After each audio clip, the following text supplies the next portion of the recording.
Hello મિત્રો, કેમ છો બધા? સ્વાગત છે તમારું મારા નવા બ્લોગ પર.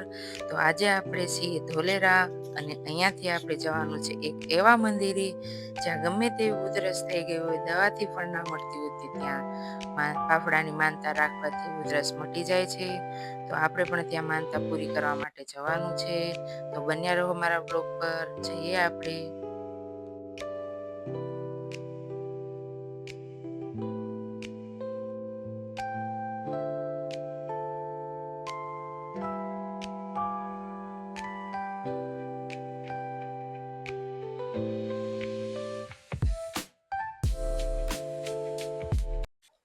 આ મંદિર આવેલું છે ધોલેરાથી 3 કિલોમીટર આગળ, અમદાવાદ ભાવનગર હાઈવે પર.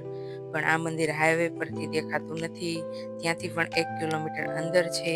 તો આપણે પણ ગાડી રોડ પર જ મૂકીને અંદર ચાલતા જવાનું છે. તો ચાલો જઈએ હવે આપણે. તો હવે આપણે ગાડી પાર્ક કરીને હવે નીચે ચાલતા જવાનું છે. તો હવે આપણે ચાલીને જઈએ અને તમને પણ બતાવીએ મંદિર, અને ત્યાં કેવું છે તે પણ તમને બતાવીએ. તો ચાલો હવે જઈએ આપણે. દૂર છે બહુ.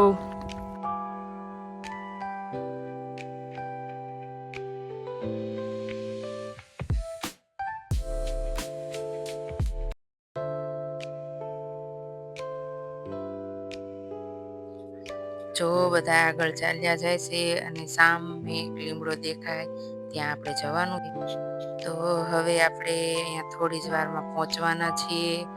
અને અહીંયા હાલમાં તડકો પણ બહુ જ લાગે છે, કેમ કે અહીંયાની જમીન ખારવાળી હોય છે, તેના લીધે તડકામાં બહુ જ તપે છે. એટલે આજે ગરમી પણ વધારે છે અને તડકો પણ વધારે છે. પણ તોય આપણે ચાલતા જવાનું છે. અને હવે ફાઇનલી આપણે પહોંચવામાં જ છીએ. અને અહીંયા અવેડો કરેલો છે, તમે જોઈ શકો છો. ગાયો અને ભેંસો માટે અહીંયા પાણી ભરેલું છે, તે પીવા માટે. તો હવે આપણે મંદિર પહોંચી ગયા છીએ અને હવે આપણે અંદર જઈએ અને આજે આપણી માનતા પૂરી કરીએ.